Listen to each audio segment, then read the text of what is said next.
Welcome back to the AoT Chronicles, an Attack on Titan podcast. I'm one of your hosts, Ronny. I'm Chad. And tonight we are covering Attack on Titan Season 4, Episode 24, Episode 83, Pride. Night of the End.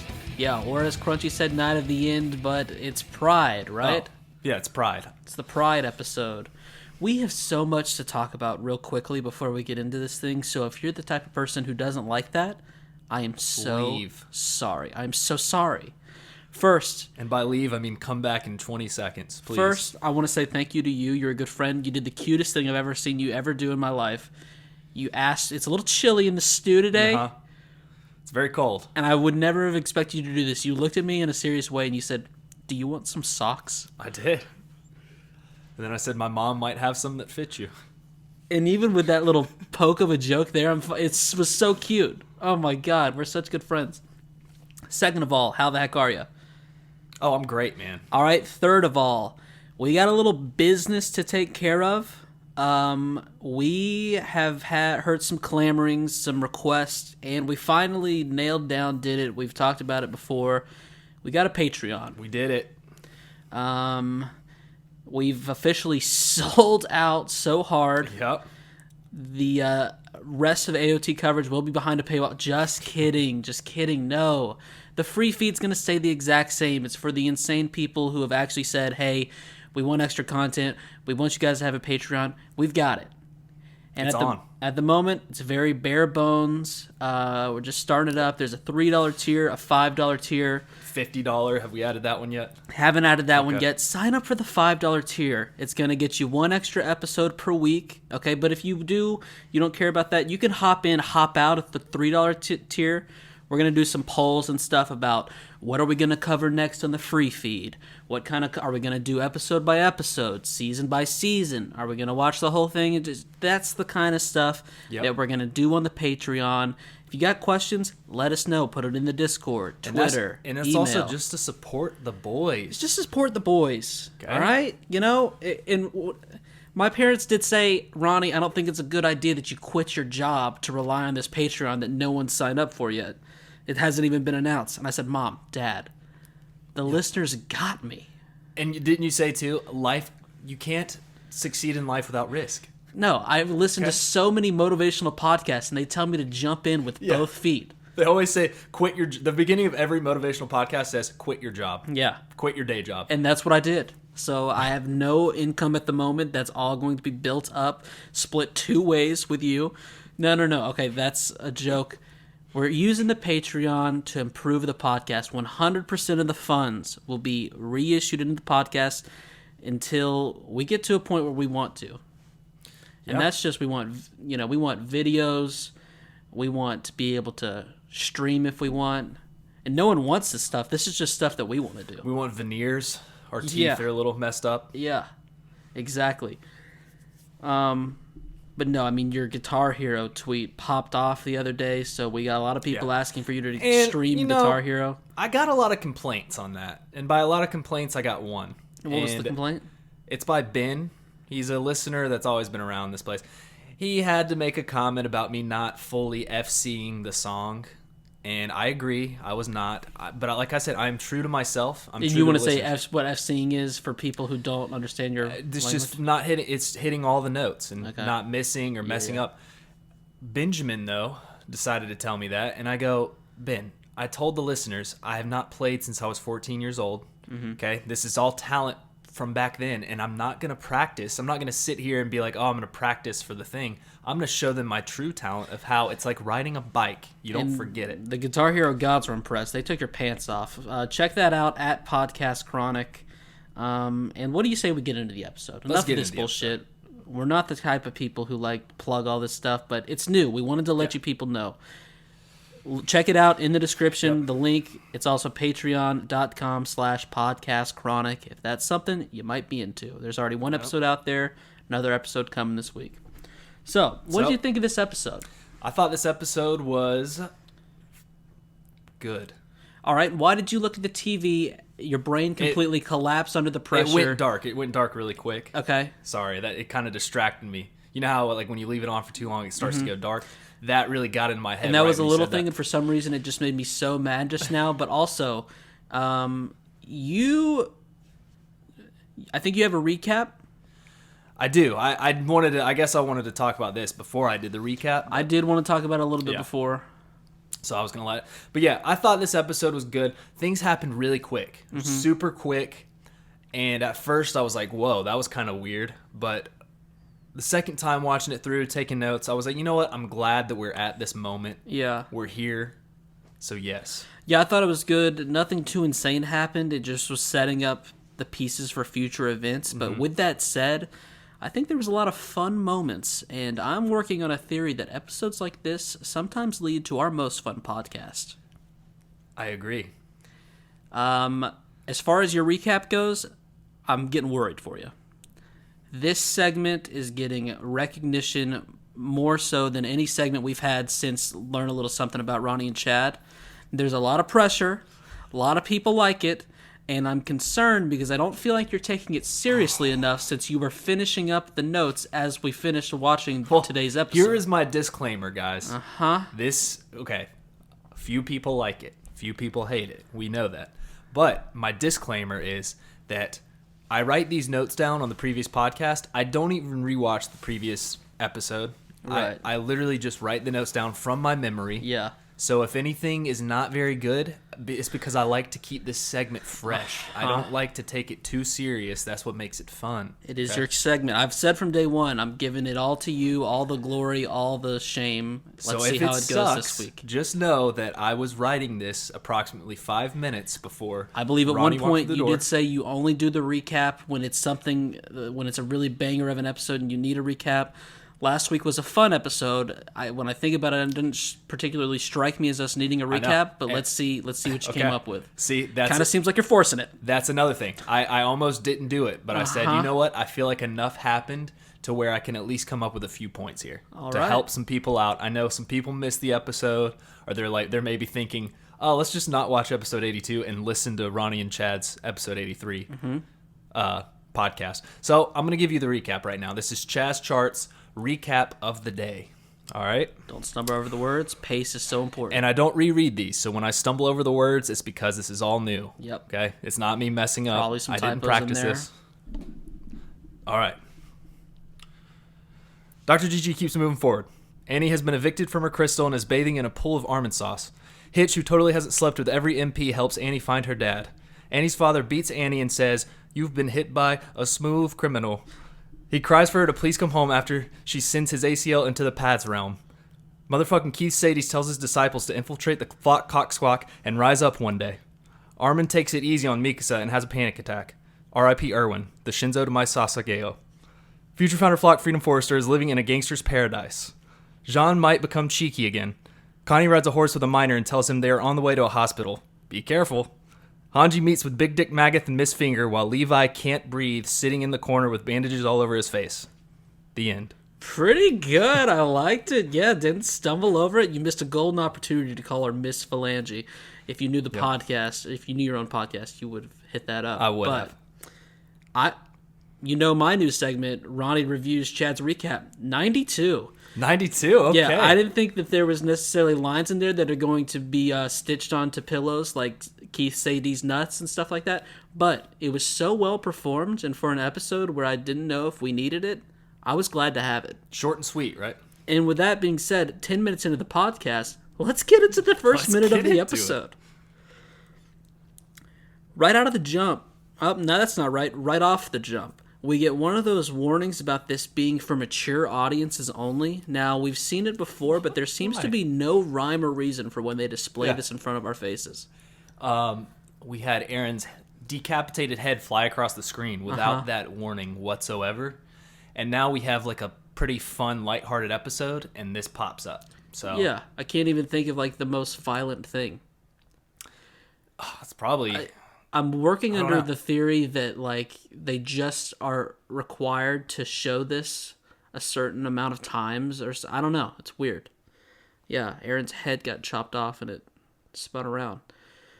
Our buddy Oliver, he's out for the count. His fellow comrade looks phenomenal getting off of his horse, but he runs up to a clearly dead person and then gets sniped down himself by FaZe Hanji. I know, dude. And Oliver, man. How sad was that when Oliver died right there? He was one of our tops to see him laying down in this field bleeding out. It's a shame. It's a real hit to the flock squawk, but what can you do? I mean, this just shows how terrible these guys really are. I mean, these guys, they might have learned how to use a gun a week ago. I mean, I really was impressed when I saw that guy dethrone his horse, but what a fool. Like, look at the situation before you go rushing in. Well, that was his best friend, Oliver, so... Tear juice leaks out of Hanji's eyes. We see poor Levi with a bloody rag covering his face. Hanji says that those were the last of the pursuers. She stitches them up. What a woman. A field medic too, seriously? Seriously? She is literally everything you can ask in a man lady. That stitch job was tight. And it was not in the most easy places to doctor up. And what I like about Hanji, she's just so smart, man. She goes right back to the camp that Levi was at with Zeke and that crew, because they obviously had materials there. So she went and got all those materials and used it on him. The display of time management is incredible. The wherewithal to keep an eye out for pursuers, but then also using your free time to doctor up Levi is just... And she... getting ahead of myself here. She's building a wagon for him, too. Yeah. What a woman. But stitches that go through your eyelid? Owie. Imagine blinking being painful. Every time you blinked, you were like stretching your stitches out. I would love for half of my face to be blown off just to get my freaking cheeks touched by this woman. It's kind of like a sore throat, but even worse. She's operating under the theory... I've said theory too many times this episode.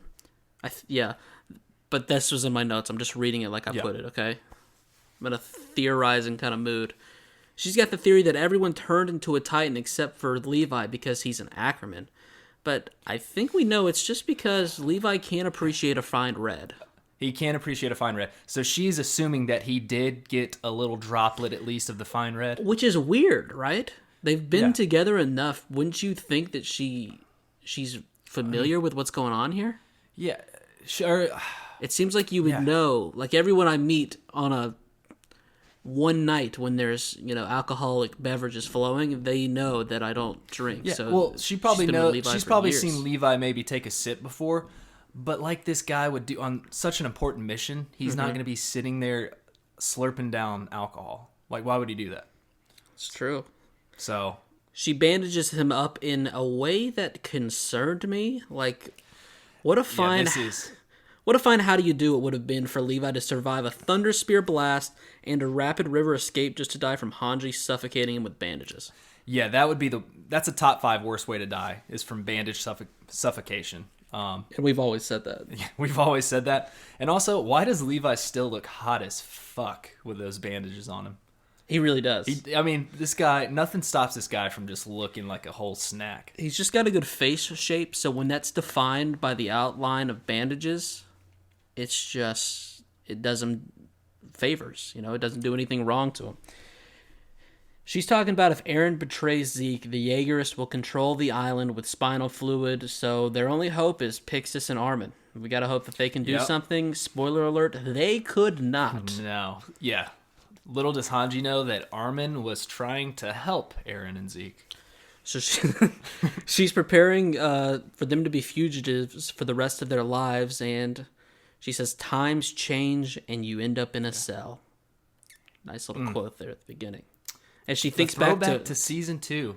Yeah. I mean, that's came back a couple times now. I think one of them was when she was having her little panic attack, when I felt so sorry for this woman. God, I love her. And so many people on the couch got excited to see a glimpse of Sonus again. Sonus, yeah. They're like, God, that's Sonus' son. He was such a great character. Miss him. Now, is he still alive? I can't imagine so. Believe it or not, I don't have the play-by-play knowledge of Sonus just ready to go in my brain, but surely not, right? It's kind of like Daz. Like, we don't know that Daz is dead, but no. Daz has got to be dead. No way you just said his name. Okay. Who, Daz? Yeah. I don't think he's dead, Got a little theory cooking. He's been hiding out in a sewer for the past 10 years. So she then gets involuntarily...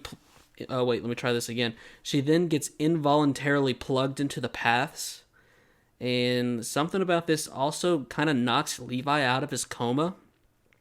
And he wakes up looking for that shithead Beast Titan. I know. I love how he just heard Aaron declare genocide on the world, and the first thing he thinks of is, where is Zeke? What a rage boner that man has. Hanji pushes him back down pretty aggressively for someone who has a lot of injuries and is trying to recover. Shirtless Levi. We got it. Ladies and gentlemen, we got a shirtless Levi on the scene. So one time I had a surgery. I've actually had multiple surgeries. Like I've always said, the doctors tried to... I was too athletic. The doctors tried and level the playing field with all kind of ailments that they made up, I believe. And one of the times I got my tonsils taken out. And I had already been through 3 to 5 surgeries, I would say. And every time... that one butt surgery, too. That one huge butt surgery, yeah. I was also, I think, 12 at this time, but I already had that butt surgery. And every time I'd ever woken up, I was in the recovery room with my parents saying, way to go, Ronny, don't let this hold you back. You're still going to be incredible. But on this particular time, I woke up thinking I was going to see my, Lars and my mommy, but I was still in what I thought was the operating room because the lights were fluorescent.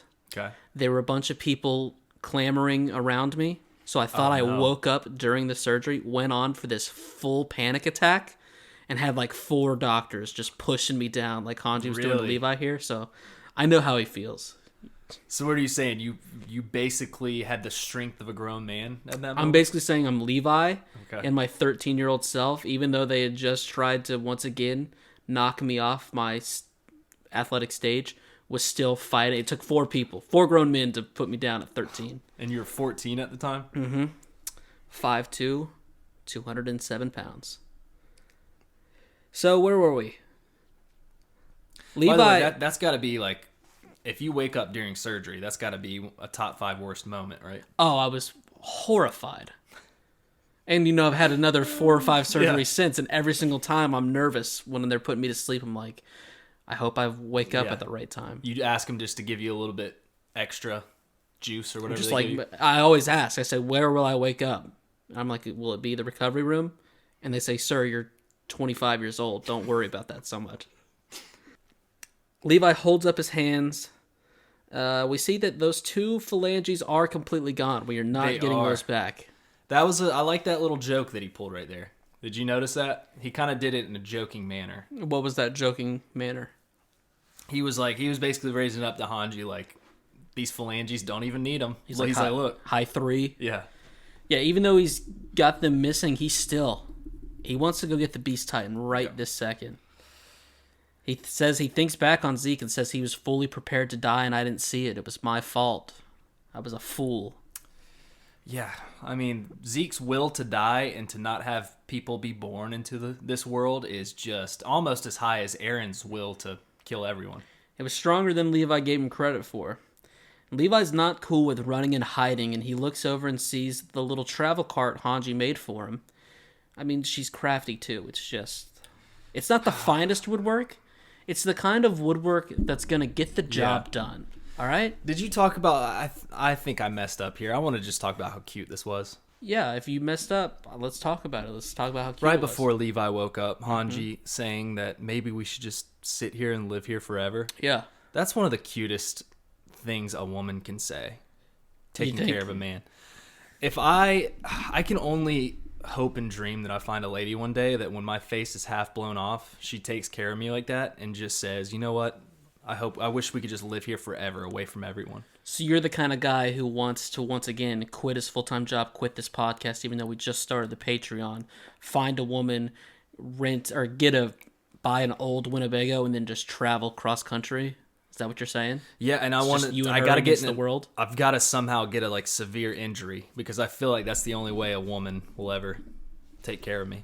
Okay, so not only do you want to just be you and her by yourself, you want to have an injury that requires her to take care of you. I want to maybe save somebody from a car accident that's on fire, and half of my face gets caught in the blast. Yeah. But then I save them, and I'm like a hero. And I feel like that's a terrible example because while you would be horribly disfigured, perhaps you would still be able to have all access to your bodily functions, so she wouldn't need to take care of you. other than maybe time from time rubbing some ointment on. If it's Hanji, I'll let her rub some ointment on me. All right. Ointment. Such a dumb word. It is a weird word. Hanji says that she can't stay out of the action either. And we cut back to the present where Levi tells Magath and Peak that his goal is to kill Zeke. Magath says, it seems like you can stand up to one of the 9 Titans, but how will you fare against a bullet? Levi, he goes hard in the paint against a man who's been holding down the paint for years. Oh, yeah. I mean, there is so much machismo oozing out of the television screen at this point in time that I almost could not handle it.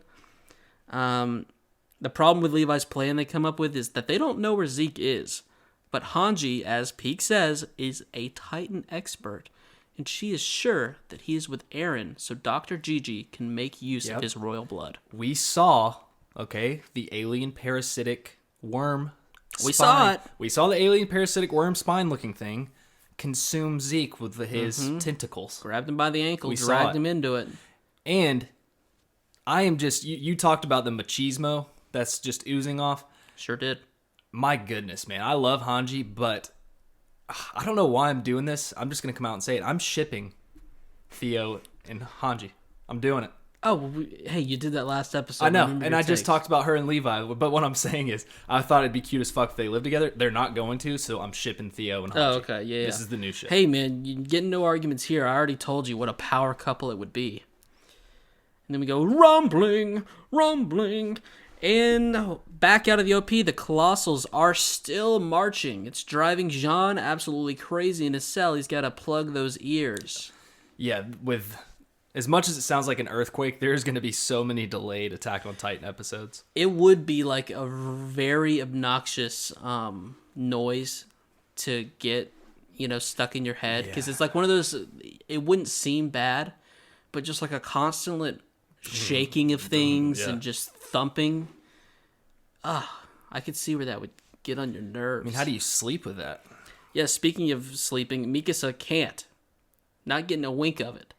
We see Annie. Well, that's because her beloved lover is about to kill the entire world. We see Annie trying to get some sleep. Reiner's snoozing next to those apples. Falco and Connie taking a load off around a fireplace.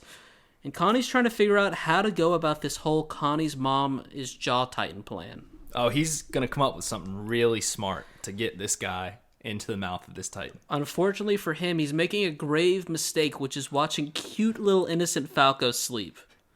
Oh my god, he's so little. Go ahead, what were you going to say? I was going to say we got to protect Falco at all costs. Got to protect him at all costs.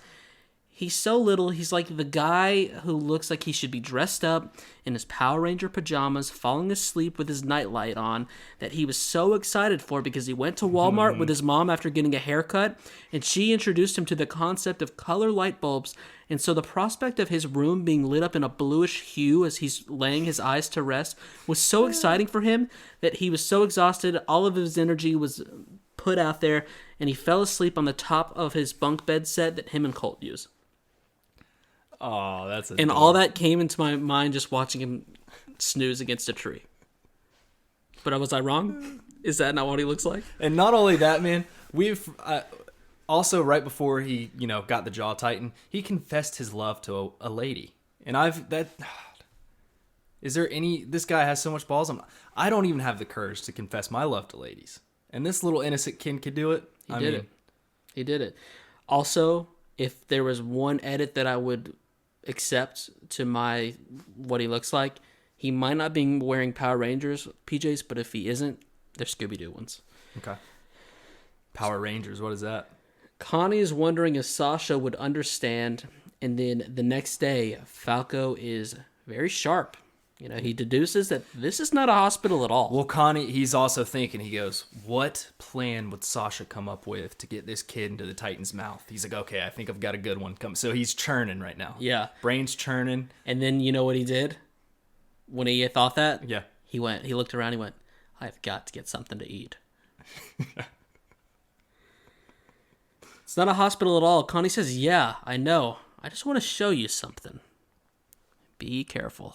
Yeah, just be careful. That's what I said, man. You can't 2 guys riding on a horseback, said he would go into a hospital, now we're in a deserted town, you're going to show him something? Be careful. Yeah. Luckily, he rides up to a large tent-looking thing. Falco realizes that this is the village of Rogako. Says he heard him talking about it last night. He's put it all together. He was comrades with Sasha.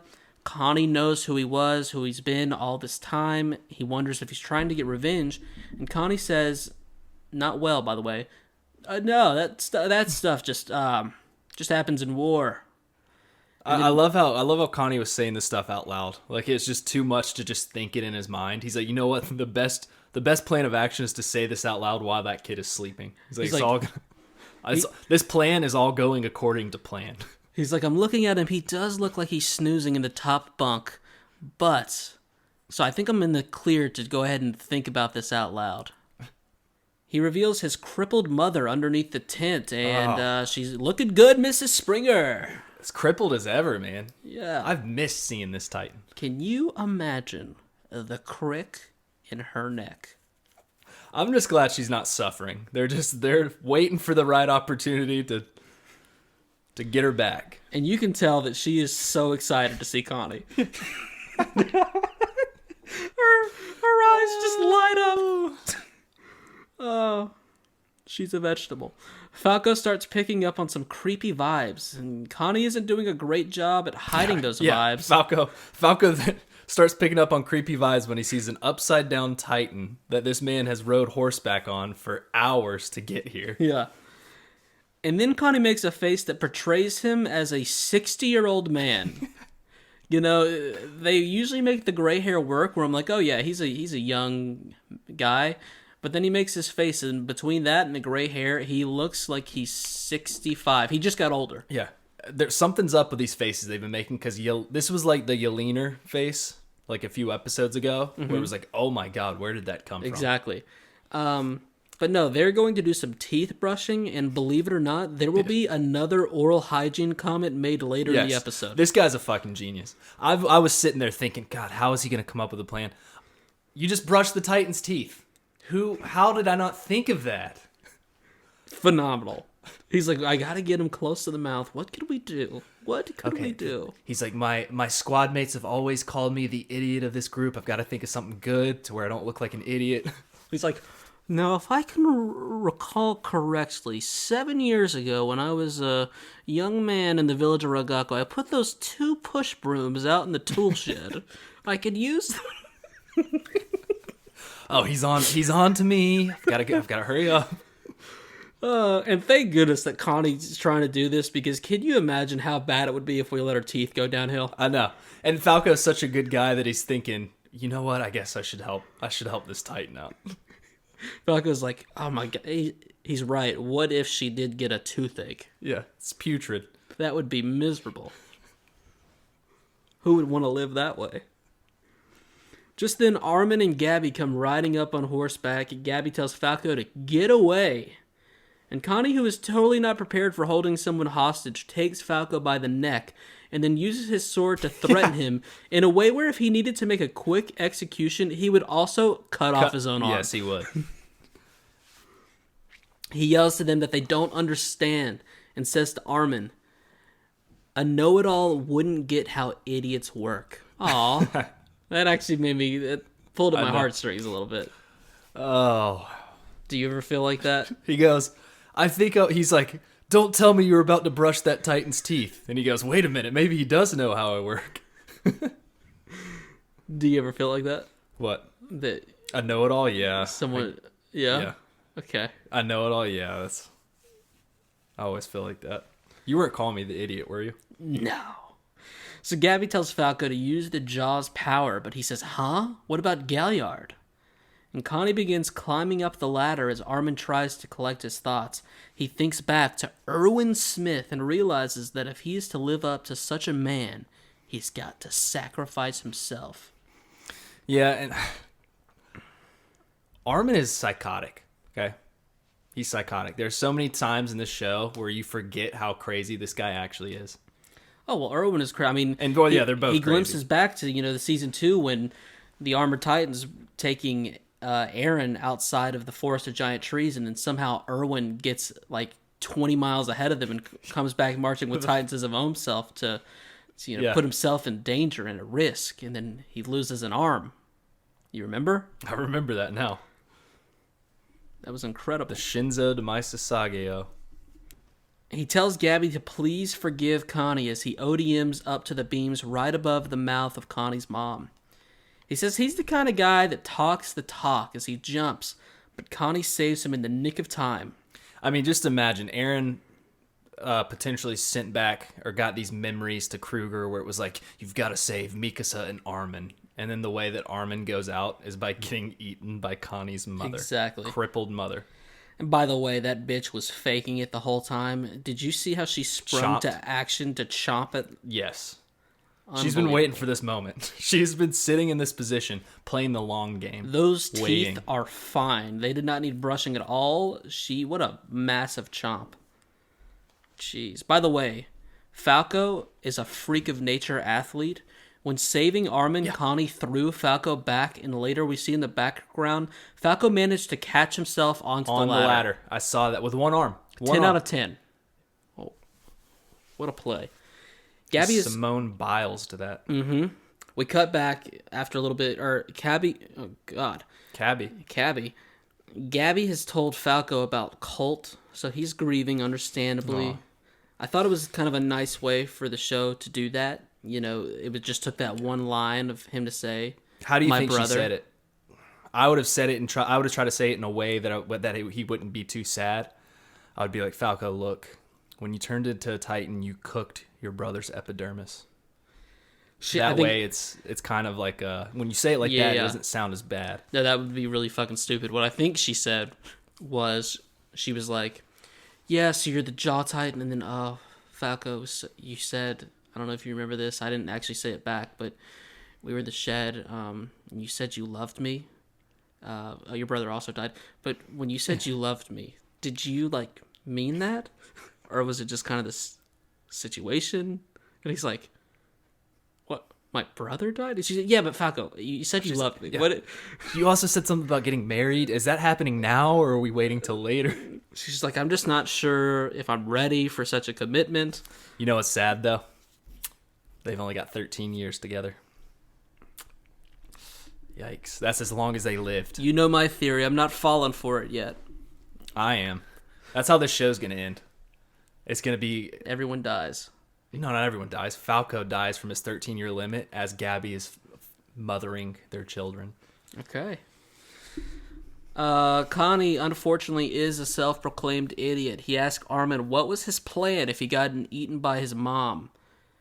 And Armin gives him a nice answer, but he should have just looked up and been like, "What?" It was a one-step plan, literally. I took one step off the beam, and that was the plan. Yeah. I did everything I could do. I would then be eaten.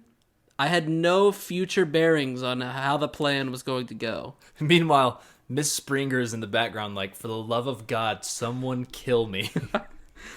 Put me out of my misery, please." And Connie goes on to say, "Wow. Really? You would make my mother the colossal titan? Seriously? If you thought for a second, you would know that would only make her suffer." Yeah. Being the Jaw Titans completely is way better. There's no suffering coming with that. That's what I said. I said, what a little all-access preview into Connie's Titan rankings. The Jaw he really respects, but fuck the colossal. Yeah, he really is an idiot. He really is. God, I would just hate if she was suffering. Can you imagine? He talks about how his mom wanted him to be a splendid soldier, but he's not proud of the soldier he has become. Armin shares that he feels the same way, like he can't compare to Erwin. And Connie says, "I want to be a soldier my mom could be proud of. So let's go save people in trouble." And here's the thing with Armin. You'll never be as good as Erwin, nope. Okay? He's the GOAT. But what did Levi tell you when you got it? He said, "You will have no regrets because I chose that to happen." So he needs to stop second-guessing himself, colossal up, and go fight Dr. Genocidal Galapagos right this second. I don't know if you got this part, but then Connie also says, "I'll be back soon, Mom." Yeah. And Armin's like, "Dude, come on. We need to kill this poor woman." Jeez. Spoiler alert, she's the only one that lives. Calling card. We get to it's Rogako Village. All right, Chaz. Whoa! Wasn't there more to it? I thought I saw some words down low. Oh, did you read it? I read it. I didn't write it though, because that was your. Oh yeah, I wrote it. It's right here. Rogako Village, hometown of Connie Springer and his crippled mother. Connie would go back often to cover his mother up and read stories to her and brush her teeth with the tube push brooms he left in the tool shed. Falco is also aware of this village. That's what it said.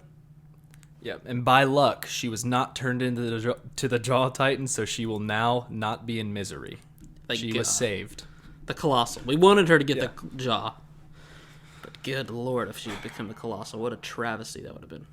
All right, so we go to Mikasa in a trench coat. How epic was this? You probably didn't even notice this. I did notice it because I was like, wait, has she had that? But I'm glad to know that you noticed it too, and I don't know where she got that. She's got some different swagger going on. Did Kenny Ackerman pass it down to another Ackerman that he didn't have so much drama with? She takes off this scarf and starts acting different, is what I've noticed. And I'm liking she's accepting her Ackerman heritage. She's no longer an adopted Jaeger. She looks like a detective. She's going to crack a case. So she's in the hospital room with Louise and a bunch of other injured soldiers. And Louise is wearing the stinky scarf. She's wearing the stinky scarf. Also, pretty large beds for a war zone hospital. Typically, you would only see a twin or perhaps even a cot. But no, this place has got full-size beds, and every single one of them has bed frames. Pretty wild. I haven't taken a look at the budget, but it does seem like we could have put funds into something more useful. Tax-paying money. It's always used for things we don't want or know. Bed frames. It's crazy. So, why is she here? She really just came for the scarf. I think she really came for it. But we have Louise asking her if she just came to see her or just to get the scarf back. Mm-hmm. And Louise said, I picked it up because I thought it would bring me closer to you. As we get a closer look at Louise's arm under the blanket, moving around, pretty precariously. Say the name of this character. Louise. Okay, interesting. Say it again. Louise. Okay. Louise. Also, no. Louise. Yeah, that's... Louise. You're doing it two different ways. I always, when I see that name, I always say Louise, kind of like I put a Z in there, but the first few times you've said it, and I've noticed in earlier episodes too, you say Louise, and I don't know. So I've said it different twice there? Well, that time you said Louise, and you said Louise. Huh. Just kind of interesting. Well, as I was saying, we see Louise sniffing the scarf, okay, and her arm is under the blanket, and it's moving around weirdly. I'm not saying what she's doing, but it's kind of odd what's going on right there. Yeah. Not going to say anything else. Wouldn't say it. Ronny, I'm not going there. Okay? The show I'm not going there. The show is. I'm not. You're trying to say that she might be touching herself. I'm not going there. She says that she has shrapnel in her that can't be removed, but I believe that she's got trying. at least... I believe she's got at least 2 fingers in her that she does not want to remove. Yikes. She says she won't be able to see the free world Eren creates by committing mass genocide. The doctors are looking like, ugh. Yeah. That is not where shrapnel is. Let's not go anywhere near that woman. Dig somewhere else. Like, she says that like Mikasa is just fully on board with this whole genocide thing. And then says, I'm glad I had the chance to speak with him about you. As we get a little clip of her talking to Eren. Yeah, you lame-o. You got so excited because he thought that this was the time Louise talked to Eren when he'd sit down with her and Flock to tell them about his master plan, but no, she was serving him bread. She was serving him bread. Which means, given the hierarchy of the Flock squawk, the only thing Eren ever told Flock was what kind of meat he wanted served with said bread. No, we're going to get the Flock talk later. Uh-huh, yeah. We are. Okay. And it's going to be epic. It's going to be a 2-hour talk. It's going to be a whole episode. Yeah, the Flock talk. God, why does everything rhyme with Flock? It's really actually crazy. Isayama did it on purpose. He knew. I'm shocked that so many things rhyme with Flock. Huh? I'm trying to come up with something right now, but I just can't. What you're trying to come up with is when he was, before the episode, we didn't see it, but he was drawing out a plan with chalk. Wow. You really locked that one in. Wearing Crocs. So that was good. That one got me. Thank you. Especially with that croc dinosaur on the table right there. Yeah, I know. I like that one. Dude, just talk already. Come on. We get an old shot of Man Bun Aaron with Louise. Oh, we've got this podcast on lock. And her saying he talks about wanting to throw the scarf out. Yeah. He wants his lady to be Miss Independent. Okay? And by lady, I mean Mikasa. And I know you're not a shipping person of Aaron and Mikasa, but he said he would wrap that scarf around her in season 2, now and forever, whenever she wanted. Now he wants her to be free and do whatever she wants. That's why he's taking the scarf off, Ronny. Yeah, I don't even know what I feel like this scarf stands for anymore. I mean, Aaron is clearly a genocidal maniac, and I'm not even sure I would want Mikasa to wear the scarf. But upon first viewing, I was like, bitch, you better give her that damn scarf back. Yeah. Well, this girl is just the worst. I am not a Louise fan.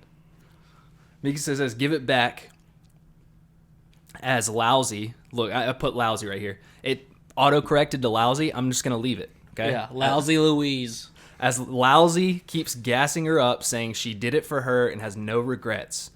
And that she followed in her footsteps and just keeps blabbing on. And Mikasa just walks away without saying anything.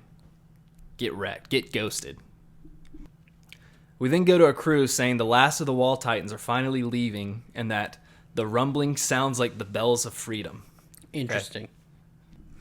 But yeah, it's just a cleanup crew. They're basically helping get bodies and stuff. And one of them says, oh, I kind of liked the sound of the rumbling. It sounds like the bells of freedom. Yeah. I mean, I'm not shocked that there's people on side of this rumbling, but don't say they sound like the bells of freedom. Okay, come on. It's a little ridiculous. So we get 5F Flock, who is now the commander-in-chief of the Jaegerists. He's the Flock Cock Squawk leader. I hadn't really put a whole lot of thought into it. I do think that the person who voice acts for Flock does a pretty good job. I don't know if he completely understands the character. He should crack his voice. He should have more voice cracks when giving these grandiose speeches, because Flock's such a bitch. Well, let's not... Come on. Did you see what he did last episode? More voice cracks. Need more voice cracks. Did you see what he did last episode when he barrel stuffed the guy with the pistol? And then I think the 2 shots that he shot when the guy was already dead, I think he missed them. Our time is now. But you know what really kind of upset me, though? I take back what I said. You can call him that, because he's in Pixis' spot. We saw Pixis standing up there giving a speech not too long ago, and now we get Flock Forster. Yeah, you've always been against Flock, so it's glad that you put that in your notes. He tells them, we are now free. Our liberator, Dr. Genocidal Galapagos, has triumphed over the world. And as he's saying that... What? You know what he's doing, Chaz? What is he doing? He's getting ahead of himself. What? He's counting his chickens before they hatch. But, dude, they just sent 1 million Colossals. He's crossing the bridge before he comes to it. But the Colossals, they're already walking over there, getting in the water. He's trying to outrun a bullet. I'm out. Okay. All right, I was waiting. One of the goofballs, I don't know what to call these guys that we've never seen or heard of before, so I'll just call them goofballs. That's fair. They ask Mikasa if she will join the ranks, but she says she's not interested, as the goofball then points at Flock's right-hand man, Mr. Jean Kernstein, and says, well, he's made up his mind. And as soon as I saw Jean, I was like, oh, well, he's not a part of... He's totally playing Flock. You really think our guy Jean would do this? For some reason, I feel like you thought Jean turned over to Flock's side. No, I did not.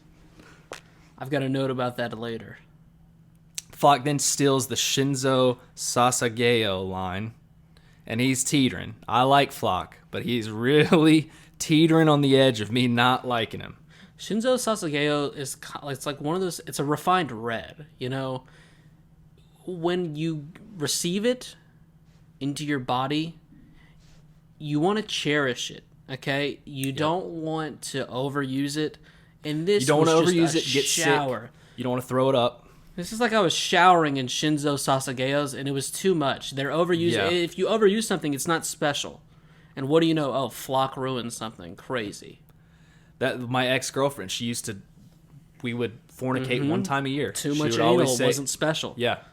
She'd always say it's not special. You've always said that. And I fully agreed with that until I walked in on her and my best friend. We then go to a random town where Connie, Gabby, and Armin are having food and drinks. Okay, this is cool. I like seeing just we finally have somewhat normal moments right here. Okay, what the fuck is this festival that's taking place in the middle of a rumbling? The Titans have left. This is they're celebrating. They're celebrating. I'm calling bullshit. They're free now, Ronnie. There's not going to be any more bad things happen. Okay. As soon as the last one left, they're like, "Fuck, we can have our pie festival, and it's no longer orange outside. Bright blue skies." We need to come up with a name for this group. What is this group called? Oh, wow, it's such an interesting group. What would you call it? I know, and I had to ask you for it because I couldn't come up with anything. I normally, I'm really good at this stuff. Yeah, I'm kind of at a lot. It's so unique. I gotta see them. I gotta see them more before I come up with something. I like that. I'm thinking something with pie right now, but nothing's working. So let's just give it time. Let's not. Yeah, I don't know if pie's really that good. I know you like pie, Ronnie, but come on. Hey, bitch. They're fucking bonding over some pie. This is the start of the group. So if you're going to disrespect pie in the relationship it has towards this group, you can get out. All right? Because what are you going to call it? You're just going to be something gross. No, it's not. Now, I respect you for the names that you come up with on this podcast, and I'm not even saying that pie is going to be in the name. But if you're going to disrespect the importance of pie to this group right here when they've laughed about it, yeah, you don't think this is going to memory they're going to think about every time that this group gathers? That they're not going to say, "Oh, remember when Annie was eating that pie like a pig?" Fuck you. Oh, well, spoiler, guys. Fuck We're about to get there. Yeah, sorry. I sometimes get ahead of myself when someone's so stupid. Well, mine would be something about, speaking of pies, you usually brush your teeth after pies. They just tried to brush a Titan's teeth. It would be something with like a hygienist name. Annie wasn't there for that. Annie's part of this group. So now you're trying to name it after a toothbrushing, and Annie wasn't even there for it. Annie's like the top 3 important person here. The original 4 were Connie, Armin, Gabby. So that's the crew you're talking about? Well, now they're adding people. They're about to add Annie. No, and it becomes a completely different crew. So we need a name for each group. Every time we add somebody, we got to add a different name. Is that what you're saying? Yes. Okay, so now when we get Reiner later on... You can call the 4. You can call Gabby, Armin, Connie, and Falco whatever you want. If you want to have a teeth-brushing thing in there, go for it. But when Annie adds to the mix, it's a completely different crew. God. The hype hygienist. This guy was trying to come up with a name, and he didn't even know what fucking crew he was talking about. What an idiot. Go ahead with your notes. I got some hot takes about pie. Connie says that they got to feed their stomachs, and I agree with him. They need to do more than that. They need like a couple hours of sleep, feed their stomachs, and then they can go off to fight for whatever they want to do. So they sit down to eat when Armin starts explaining to them that if all the hardening has come undone, it's likely that Annie has, as we get a hooded woman beside them choking on pie. Mm-hmm. And guess who it is? It's Annie. It's Annie. I hated that Connie said feed their stomachs. What else would you feed? His mother. Your body, You can't feed any other part of your body. I put here, she scarfs down this pie like Ronnie does after a long day of doing nothing. Love a woman that can eat. And it is pretty attractive when a woman can eat. But how random was this? This was almost as if this path was determined all along. Yeah. That they would meet in this position. Annie's also the type of woman, we can bond over eating. I'm not going to get a plate of fries and she'd be like, "Oh, no, I don't want any." And then my fries come out and she's eating them. We're going to look at each other and be like, "No, you just get a plate too." And she's going to be like, "Oh, yeah, I'll get a plate." I was thinking of doing that already. And then I look in her eyes and just say, "I love you." And see, I had a note here because I figured you would say, "Now this meeting is really random. How did this happen?" And I was going to answer with paths. Well, I don't really have a fucking clue where they're at. So to that point, you're right, because it isn't just this middle ground of this entire place where they're having pie festivals. Shingachina is a little bit more gloomy than this pie festival. Speaking of the pie, okay, I want to get to it. I know my around the kitchen. I'm also man enough to admit when I've been fooled, I have no fucking clue what kind of pie this is. Oh, man. I mean, I do believe that it's some sort of savory pie. You know, here in the States, we don't do a whole lot of... We have shepherd's pie, even though that's more of an England thing, but we make it here sometimes. Not a whole lot of savory pies in the States, but it is more of a... different cultures. If I say something, will it make you mad? We have the chicken pot pie, but that's... I've glanced, not what they were eating. If I say something, will it make you mad? Perhaps. I don't know what a shepherd's pie is. You don't know what a shepherd's pie is? No. You couldn't tell me one ingredient in a shepherd's pie. And if I did, I want to say... I don't even... What is a shepherd? Isn't that a dog? No, it's a keeper of sheep. You fool. Once again, you cod. Egg on your face. Now, I examined these pies, okay? Connie looks like he's eating some sort of fruitcake pie. Or the reason shepherd's pie even came into my mind, I was like, is it just a poorly animated shepherd's pie? Because it looked like it had some brown in it. By the way, shepherd's pie, one of the key ingredients, lamb. Oh, it's lamb. Mm-hmm. There really is lamb in it? There is lamb, meat, the minced lamb. Huh. Is your typical shepherd's pie. Also, peas. There's peas. And there was some greens, so I was like, maybe it's just they put a lot of peas, went a little lighter on the mashed potatoes and onions. But if anyone has a good idea, maybe it's a Japanese thing, or, just, what is this pie? There's a few different pies. It's not a Japanese thing. I'm unfamiliar with the pies. They had multiple kinds. And you know what it was? I believe... I'm sorry. I've said pie too much. Well, I'm going to say it again. I believe Annie was on the horse with Hitch and was like, Hitch, I have not eaten anything in 4 years. Let's go eat some pie. And that's where they got to this situation. Were downing this with some brown ale, hence why I thought it must be a savory pie. Okay. What is brown ale? It's just a beer. You don't know what ale is? God. Not brown ale. You can have a different kind of ale, and this is a brown ale. Are they really drinking beer? You think they're all drinking beer? I think they're drinking beer. That's incredible. I would have never guessed that. I guess that's right, though. They're older now. They got mugs, dude. Wow. What do you mean they're older? They're not 15 anymore. They've got that a little bit more figured out. They're like, oh, you can go die for your country. Sure, you can have a beer with your shepherd's pie. It's not like... You think Falco's drinking a beer right now? I don't know. If you don't think that Connie was like, oh, yeah, take a sip, my newfound buddy, after I was... You're fool. Yeah, you're foolish. I would love to see Connie give him a hug and be like, dude, I'm sorry. I tricked you. I know that was awesome what I said about brushing teeth, and you totally fell for it. Yeah. But we're good now, dude. A lot of meat on this pie scene, by the way. We are talking about it, and we're still not halfway done. I got a whole lot more for it. Keep going. All right. Oh, but I really do have a lot more thoughts. Go ahead with your next note. Let's break it up. I was going to talk about Hitch reading. Okay, yeah, so don't do that yes, yet. My thought. This is my kind of place. When you can't order by the slice, you're just forced to get a whole pie. That's why you'll never... That's why if you're in a mall, you're never going to catch Ronny at a Sbarro. Yeah. If it's the kind of place where most order by the slice, I refuse to go there. Because I do not want to be judged for when I order the whole thing. And I want the whole thing. Okay. If they walk up and be like, oh, well, we have a 2-slice special. I say, no, thank you. No. Did you say 2 pie or 2 slice? I'm going over to the Panda Express where I'll get a bigger plate with 3 entrees a side. And then I'll also get another side. Because I got to have the fried rice and the chow mein. Yes. Yes, and you are absolutely bitch made if you don't get a bigger plate from Panda. Yeah. I will agree with you on that. When you can order a meal and they go, we actually don't have a box that's big enough to fit that. We have to give you a separate box to enclose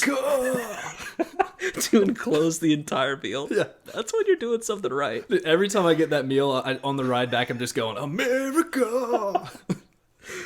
And then how do you feel afterwards? And then afterwards, I am just down so badly. All right, so let's get to Hitch in this pie scene. A lot of people have been complaining about me apparently saying that I've been slandering Hitch. Yeah, I'm one of them. I'm done doing it. I'm totally done. Hitch, the lady that totally hasn't slept around, comes back to see a letter from Annie saying she's joining the gang, okay? And I put insert gang title here. You didn't come up with one, so I can't say the gang name. Well, it wasn't the gang you were talking about, so quit lying. And that she's thankful for her talking to her these past 4 years. Love, your gloomy roommate. And then poor Hitch says, she puts the pie down. She goes, well, who am I going to share this pie with? And I put, well, Hitch is used to sharing pies with multiple men, right, so she'll probably just Chad, find somebody. This broke my heart. Hitch gets Ronnie's hug of the week. Ronnie's hug of the week. It's a new segment. I hope you like it. Wow. I actually like it a lot. You better say it next week. I will. Annie didn't realize how much of a friend she was to Hitch, and then she just left her in the dust. I know. She's also the type. Hitch is the type of woman who will let you wait at the table while she goes and gets in line. That's a special kind of woman. It was so sad.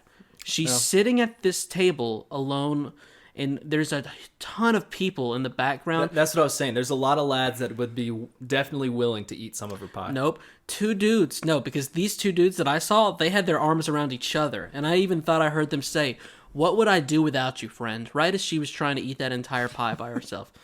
Also, I don't know if you heard the tune in the background. I'm pretty sure SpongeBob's hit FUN Fun Song was playing. And that seemed a little uncalled for. I'm sure... I know you say that, but I'm sure there's going to be a lot of people getting a taste of that pie. Do you want to know how strongly I'm feeling? I'll say it right here on this podcast. Okay. Everyone knows I hold a candle for Carla Yeager, okay? Mm-hmm. Unfortunately, even though I've been holding this candle, it's burnt out because she's been dead for quite some time. I am in love with Hitch. I said it, move forward. You went to Hitch. My cheeks are turning red. What the hell? Okay. Stop it. You wouldn't be the only one. There's a lot of people apparently that like her. And I'm a fan. I told you, I'm done slandering her. All right, so we go back to the stronghold of Shiganshina, where 5F Flock gathers comrades of the Empire around. We've got Yelena and Onyakapon, who are on their knees about to be executed. Okay? These volunteers, they were traitors. Okay? I think we forgot. You know what's weird about this? Why, as bad as Yelena's been, why am I slowly, like, kind of on her side? What? Okay, you're choosing. Oh, I see what you're choosing. You're choosing FFFFF Flock Forrester over. I see what you're doing. I see. You've come to the good side. First of all, once again, pitiful effort by you trying to turn that back around on me. You know whose side I'm on? Who? Theo's. Okay. And we'll just see what kind of side he's on later. All right? You think if he's on Flock's side, or we'll just see if he's on Yelena's side. I feel like a few phalanges are going to be missing from that mammoth of a woman. You fool. So him and Jean are pointing pistols at him. Okay? Jean is fully a cock squawk member now. He is a bad guy. Flockton says Yelena's reasons for rebellion as his dumb lackeys start chanting for her to die, okay? Mm-hmm. One of them even calls her a whore out of nowhere. And that seemed a little uncalled for. You know, I'm not a big fan of hers, but that was... I was expecting some quips about her haircut, but that went a little extreme for me. I listened to the way you talked about Zeke, you whore. Yeah. And then one of them says, send her to hell. And I was like, oh, Ronnie's going to love that. These people are fucking devils. They are. Like, what the hell is up with these guys? Do they not have food? They pan across a bunch of them, and they look like rabid dogs. I mean, here's the thing, Ronnie, and I'm not saying I would be one of these people. I might have been in a previous life, but I mean, yikes. If that mammoth of a woman was trying to cut your balls off, pretty much, the plan she was doing essentially was to cut your balls off. Would you not be a little mad? No, dude, I don't even know what you just said because I'm still thinking about it. Sure, we've seen part of Flock Squawk in, I was like, oh, these people are a little bit crazy. They're really buying what Aaron is selling. This was the first time I saw them what a lot of these people truly are, which is just devils. Horrible people. And I need to see some more friendly people around this place, or I'm going to start wishing for those colossal titans to pop a Yui and head back this way. Well, Yelena... These people are disgusting. She would, if I was one of these people, she would have tried to ruin my dream of becoming a father by basically cutting my balls off, by going with Zeke's plan. And I'm not about that, okay? The cockswalk then chants that Ymir's bloodline shall last forever. They're getting in weird territory here. They are. And they all start chanting to shoot her. Yeah. These guys never learn. I know you're saying it. These guys they're devils now. And then Flock says, not yet. And then they all do a sigh. Sigh. Comment on this sigh. I will. This is the one time that I was actually on their side. Flock is the worst hype man ever. He got everyone on board to such a point where I was like, damn, these people are really buying into Flock. Like, he might be, maybe I was wrong. Maybe he's more, worrisome than I thought. But then he goes, wait, no. How about Anya Capone? And everyone's like, oh, what?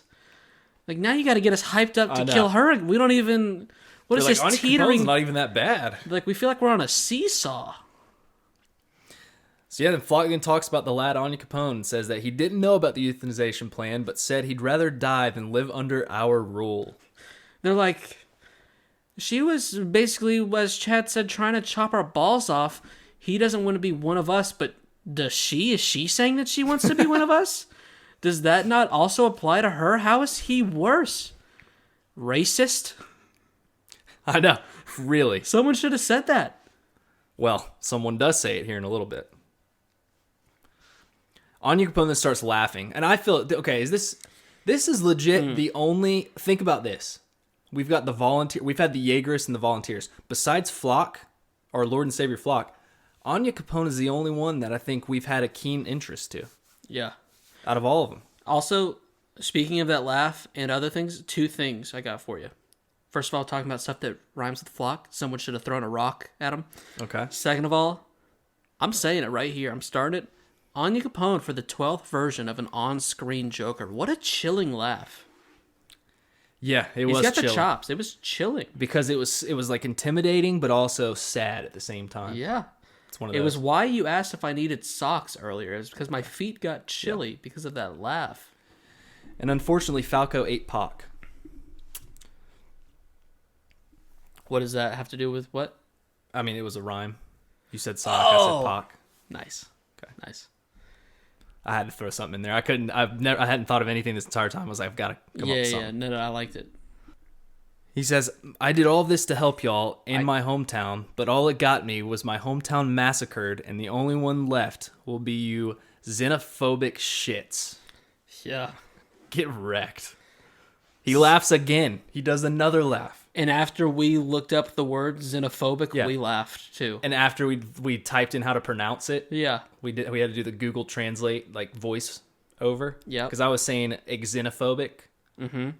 And then it told us, we started laughing. And we were like, that is the definition. That's so true. And says, even you insane shitbags should know how insane it is to indiscriminate killing, or how insane indiscriminate killing is. Like, unlike Flock, you rock, Anya Capone. I already did rock. It was a different version, you know. Fuck. Egg on my face. Fuck me. Why don't you understand? And then as it pans to the lackeys, who all look like they should be bullies in the hit 1980s film Grease. That's what I got from this right here. Yeah. What a film. Great film. Anya Capone says, do something, Jean. As you hear that, there's a sad tone in his voice. That really makes me feel bad for him right here. And I thought, you know what Jean's going to do? He's going to shoot him 4 times. And then Jean points the gun, fires 4 bullets at him. But turns out he's got that Flock accuracy and says, whoops, I missed. This was Aaron not catching the baseball all over again. Except for the fact that Flock actually thought Jean would do this. What a bozo.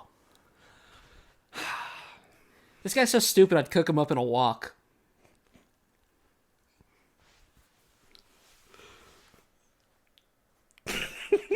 I would mock you for that, but I'm not gonna. Yeah, it took you a second. I did the ABCs. But you're quick on your feet. I've always said you were a jock. This is such a fucking bad podcast. Let me do the ABCs real quick while I think of something. Yeah.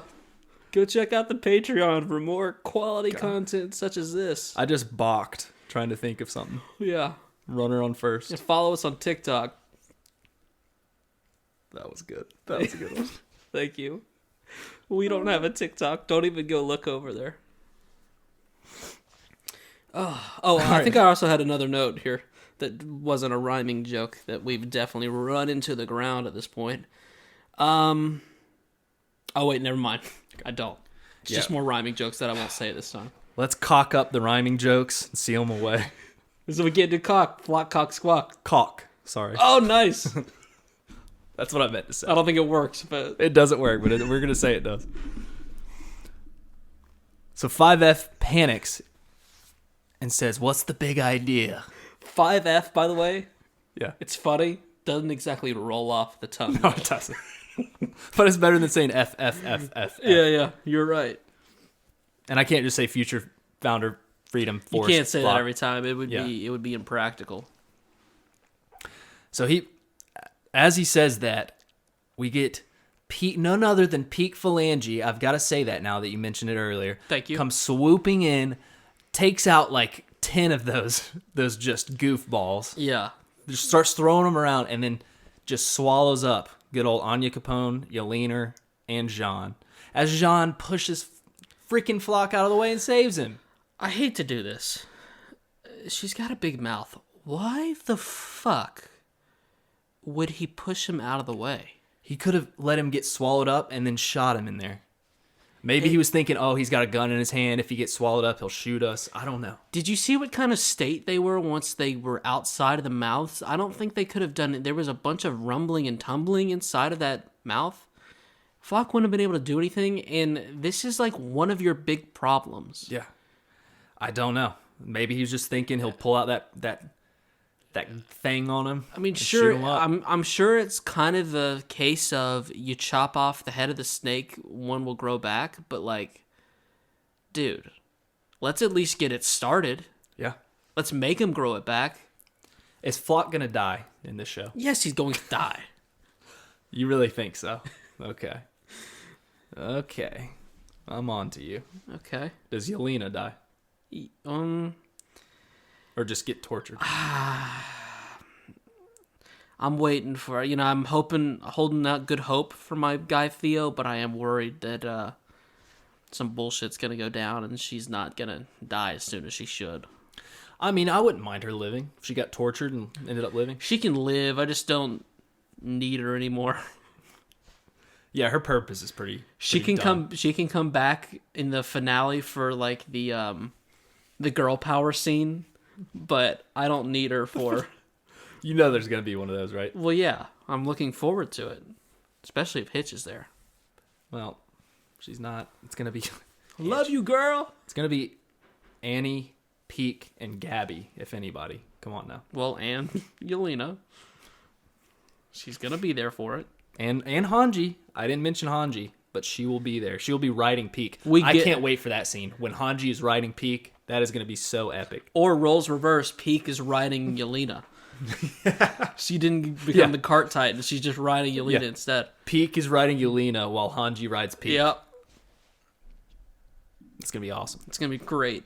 So we get Connie, Mikasa, Annie, Gabby, and Falco. I'll say all their names since we don't have a name for them. Do it. They're all together down low saying that the plan is going according to plan. Okay? Did they say that? Or was that They your didn't note? say that, but that was in my notes. I liked your note. Thank you. It's funny. They've got weapons and food stored up.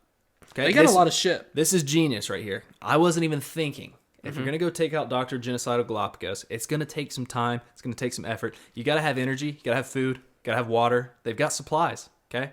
Wait. You're saying this was like eye-opening to you? Yeah. You were under the impression that someone could just go try and tackle the issue that is Dr. Genocidal Galapagos without rations? Yes. Okay. Oh my god. Did they have... Remind me to never go to war with you. Did they have maneuvering gear? I'm guessing that was a part of it. I'm pretty sure they had a checklist and they checked it twice. Okay. Did they have thunder Did you see how well stocked those wagons were? I don't think they were going to get halfway there and go, well, damn it, we forgot those things that we're always usually wearing on our person. You're right. That was pretty dumb. They take off on horses while Annie looks back to see a mysterious figure watching her. Okay? I've got some ideas going here. Oh, you do? I do. Earlier you didn't. I thought it was my time to shine. I didn't. This is the one. I've got one name in mind. All right. 3 letters. Okay, wait. Oh, it's 3 letters? I'm giving you hints. 3 letters. 3 letters. It rhymes with Chaz. Okay, terrible. I'm not even going to say the name. Ask me who I think it is. Who do you think it is? Keith Sadie! No way. Oh my god, you are right. Keith. You were so freaking right because it was a bald man. It was a bald-headed man with a jacket like a with a crop top jacket that I want to buy off Amazon and show off my belly because I'm not gonna. Was he wearing the crop top or was he wearing the black volunteer See, here's suit? the thing. First time I didn't pay attention. The second time when you were like, oh, who is that? You were really trying to figure it out. And if I'm going to be honest, I was just going to say Keith no matter what because it's my favorite character. But it is totally him. He was wearing the crop top jacket. And also, you could see the very side of what could kind of look like the cadet symbol. Yes. Dude, I'm just saying this. Keith. Okay, Sadie's, how does he meet up with him? What is happening here? How does he meet up with him? Let's hear it. I mean, do you think... Oh my god. He was getting ready to go live in the woods. He's already got maps for the entire layout. Like, he knows the area like the back of his hand. He's going to find him no problem. He was looking at the... You know what he was doing? Keith Sadie's is such a motherfucking G. He was looking at the wagons going, oh, shit, what did they forget? Let me make sure that I get what they forgot. He's like, okay, they did get ODM gear. Good for them. But looks like they could use some more fruit. I'm going to bring some more fruit. He's thinking Leonhardt. So last time I saw Leonhardt, she was not talking to anybody when I was training her. He's like, oh, those aren't wimpy tots. There's some crispy tots, and I'm going to go fight with them. Oh my, I cannot believe I thought it was freaking Daz. You came in, guns blazing, and I cannot wait for the day that he just comes flying in on ODM gear. Well, okay, he's not going to say anything to anybody. He's going to save him from a Titan, slice it up. I don't know what Titan it's going to be. There's no Titans around. Yep. But he's going to slice it up, power slide in, and say... I mean, he's so in the clear, dude. Flock is not even there anymore. Yeah. Who is going to go try and start business with Keith? No one. He's already got the wimpy tots on his side. There's no person who's going to start being the head of the Flock squad and go, oh, we got to go get Keith. No. He is coming back, folks. Keep a lookout over your shoulder. That is going to be the most epic moment. And you know what's even more epic about it? When he meets freaking Peak Phalange and Theo. I don't know why, but Theo and him, if they meet up together, that's going to be a duo right there. What? Dude. Would the TV explode if Levi, Theo, and Keith were all in the room at one time? That is going to be so awesome. Oh my god. Thank you for saying that is going to be so awesome because it is happening. Yes. Oh my god. All 3 of them. Oh, it's going to be just like the last ending scene that we get in this episode. That's what it's going to look like. Yeah, it really will be. Okay. Oh. Why is Annie so cute? I put that in my notes right here. When she was going off her face, she looks so adorable. Yeah, I mean, she's no Hitch, but she's a lovely young woman. I'd rather have her than Hitch. She hasn't been hoeing around for 4 years. You said you were going to stop that? No, I was saying Annie hasn't. I didn't say that Hitch was. I just said Annie hasn't. You got me there. So Jean, we go back to Jean, who is in the river at this point, letting out a gallon of peak saliva. Okay. Yeah, Cart Titan, real drooler. Her saliva glands are working overtime. I would allow that in me at any time, by the way. Not to be perverted or anything, but I'm shipping it. I'm shipping it right now with Jean and Peak. The saliva? Together. Yes. I would let a gallon of her saliva in my mouth at any moment. Okay. It says he ain't ever going in a Titan mouth again. But I think he's going to. I think him and Peak are going to be a good duo right here, okay? And that's going to be like some kinky shit that they do? Oh, yeah. I mean, I don't agree because Shion and Mikasa ship her to the day I die, but... Fuck, it's so funny. And I've got on board with the whole Levi Peak thing. I think they'd make a good couple. But. They are both short. Hanji then makes another joke about the cart being able to stay informed for months and as to why she didn't brush her teeth. Peak says it's a rude thing to ask a lady how often she brushes her teeth. No, it's fucking not. No. What? Yeah, we're not asking your weight, Peak. That's not a thing. What is that? That's not a thing. I do it all the time. It's like one of my first questions. I'm like, oh, you a once a day or a two a day? And they go, rude. Yeah. That's not something you ask a lady. And I go, I'm talking about your teeth and brushing your teeth. And she goes, yeah, rude. And then my second question is, how much do you weigh? Anya Capone then asked John when he came over to the good side. But come on. My man John was never on the bad side. Okay? He has changed from season 1. He's a new man. And he would never be on board with that nonsense. Okay? This episode could have been called Sunset Part 2. The way that sun is shimmering off this pond Jean and Anya Capone are having a little bird bath in is beautiful. Isn't it beautiful water? They did that so beautifully. Beautiful. Oh, I would love to hold hands and take a stroll beside her with Hitch. Well, she's probably with a few She other loves guys. She loves a pond walk. It's one thing about her. Oh, well, you know who I would be. I'd be with Hanji, so. As she's stitching my face. Jean then says that he wished he could just stay in that room, pouting, but those ashy bones would never forgive him. R.I.P. Marco, you still have half an impact on this show, till this day, and we love you for it. And I wish I could be just 1/4 the man that he was when he died. Was it Connie? He came around this episode good for Connie, but yeah, I'd be lying if I didn't say sometimes, wow, Marco could be Connie. He could, but think about this. Jean wouldn't be the guy he is today without Marco dying. Oh, well, I know that, but I We mean, need Jean Marco was pumping Jean up before half of his body was decaying. He's just too sharp for his own good. He was too smart. Got taken out. Yelena is still in shock, and she asks why her? Why did they save her? She says, well, Yeah, I was wondering the same thing. Hanji says, well, because Theo and Peak wanted your big mammoth ass alive, my girl. Whew. I was worried. I was like, why the fuck is Yelena here? But it was all made worth it when I saw that intimidating stare from my guy Theo. And Theo, you know who he reminds me of? Who? Keith. That look that he has in his eyes is one of those of like, oh, this man he's being serious. He just looks more well-rested. He does. It's really the only difference. God, dude, I can't believe you said that Keith thing. You're totally fucking right. You're welcome. I told you earlier, I said, say who it is. You said you didn't have a guy. You said Keith. You got it right. Okay? You did it. I told you to wait for the pod because I wanted your react. Imagine if I had told you that when you were sitting there on the couch watching. It wouldn't have been as special. Now we got to share it with the whole world. Yep. And that's who's listening. The entire world. We then go to Annie giving Reiner a signature kick, who has been sleeping for what I think is over 2 days at this point. Okay. Seemed a bit extreme to go for the face kick, but go off, girl. She's done this to him a lot. Yeah. And you know what? He deserves it. We now have all the crew who are all allies. Now we've got. Do you want to name them off since we don't have a name for this crew yet?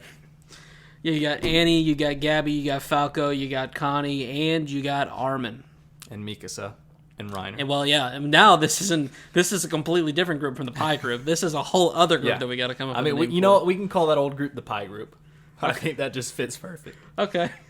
It's not too clever, but everyone will know who we're talking about. You want to know my favorite part about this Reiner scene? Is not everything that's going on around it. I would never step on your notes. Don't worry about that. Okay. But the fact that when we saw him originally go to sleep with Gabby here, it was not this setup.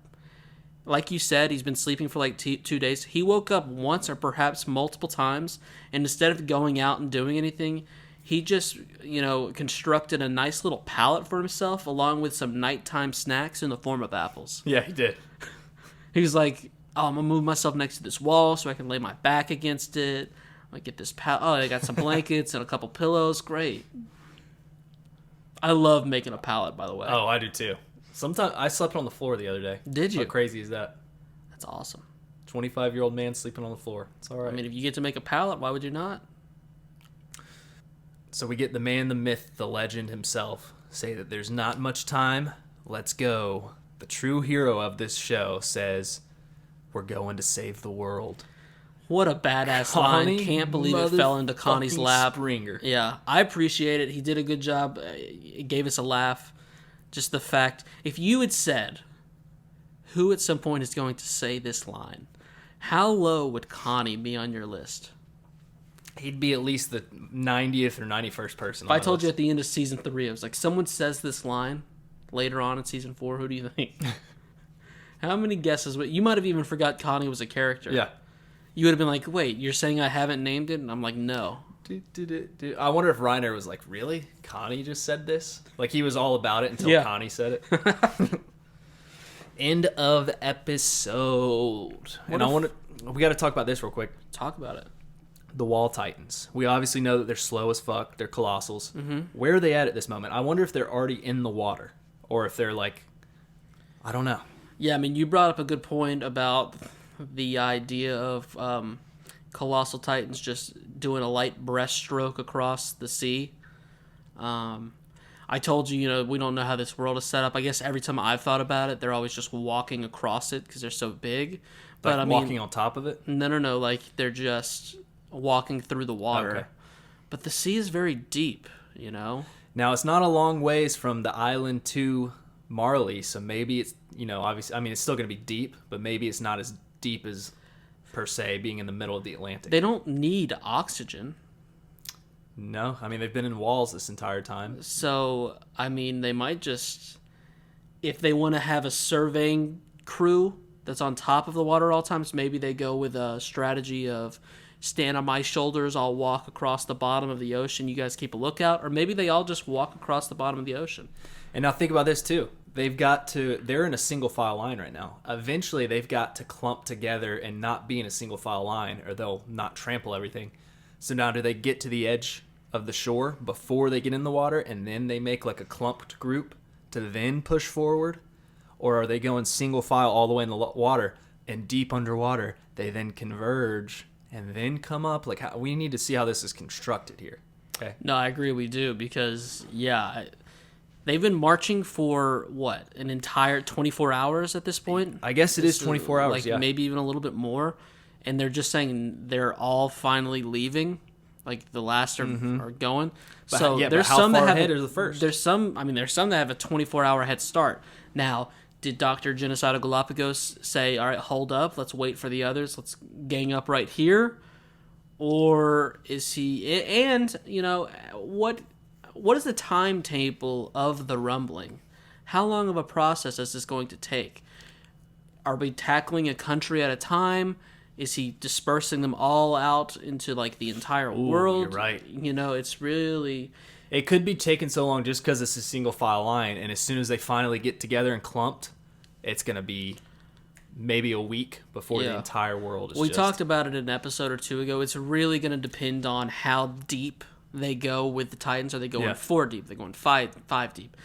I think we kind of landed on like 4 or 5 deep is the sweet spot. You don't want to over stomp on everything, but you also want to make sure that you get all of them out. Yeah. And if I'm Dr. Genocidal Galapagos, the thing that I'm really stressing about is, hey, this is not when you're a little kid and you're walking behind your dad in the snow and you're trying to stand on the same footsteps as he. We need you to step in the spots where he didn't step. You see what I'm saying? Yep. We're not getting anything accomplished if you're just following my footsteps. We got to break up the rhythm a little bit. Okay, and that being said, does anybody die outside of the island? I'm thinking no. Okay. So he's going to be stopped before he gets there? No, some people are going to die. I don't think it's a real quick fix. Stopping all this. So you got about a week timeline for them to stop him before everyone's dead? Now listen, I like our team that we've got, which is, I think at last count, 10 people or something along those lines, if you include Keith, which I am. But it's going to take him some time to figure this out, I think. Keith. That motherfucking man, Keith, is going to be a leader of this group. Sure is. But yeah, I don't have anything else. How about you? That's it. That's all I got. I had a lot of fun. Once again, everyone, the Patreon, if you're interested in that, once I said it again, we had 1 episode already out, another one coming soon this week. We also have a free See, don't worry, guys. We're still putting stuff on the free feed if you're not in the Patreon. Now, what day does this come out on the Patreon? That's what we're going to have to poll. We're going to have to see people, hey, when do you guys want this? Because I'm flexible. But with that being said, you're not that flexible. On Wednesday, we will have a free Learn a Little Something with Ronny and Chad. We answer some listener questions. We talk about our own makeshift Valentine's Day. We celebrate it a little bit differently. We're not in the shackles of the nation's fake holidays. We make our own, and so it's kind of the love podcast. And that's coming out Wednesday, trying to get some people over to the Patreon. And yeah, other than that, join the Discord, Twitter Subscribe to us on @podcastchronicles. YouTube. Hey, thanks for shooting us past 200 subs on YouTube. We are just blowing up on that We channel. asked for it. You guys gave it to us. YouTube sent us an email saying that plaque is on the way. It's going to get to us as quickly as they dispose of Dr. Genocidal Galapagos. Yep. Cool. All right. I've been Ronny. I've been Chaz. Peace. Peace.